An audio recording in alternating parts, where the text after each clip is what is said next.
Acum că știi ce tip de spot se potrivește afacerii tale, hai să creăm primul tău Booking Manager. Mergi pe pagina Booking Managers și apasă butonul Create. În primul rând, dă-i un nume Booking Managerului tău.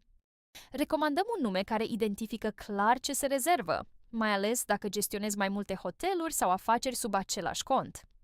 Un format bun este Business bară unitate, de exemplu My Hotel bară Standard Room sau Downtown Restaurant bară masă.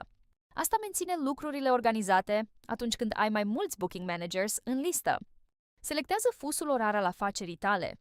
Acesta asigură că disponibilitatea și orele de rezervare sunt afișate corect pentru oaspeții tăi. Apoi setează valuta. Acest lucru contează doar dacă intenționezi să setezi un preț pe spoturi. Altfel, poți lăsa nemodificat. Alege tipul de spot, fixed sau flexible, așa cum am explicat în videoclipul anterior. Bifează email notifications pentru a activa notificările prin e-mail pentru rezervări.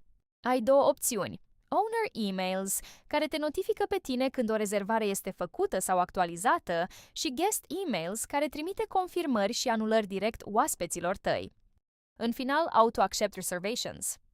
Dacă activezi această opțiune, Tours va confirma automat fiecare rezervare primită, fără aprobare manuală. Acest lucru este recomandat dacă Tours este singura ta platformă de booking.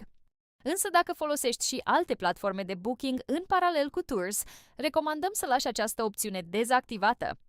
Acceptarea manuală a rezervărilor îți oferă șansa să verifici eventualele rezervări duble înainte de confirmare.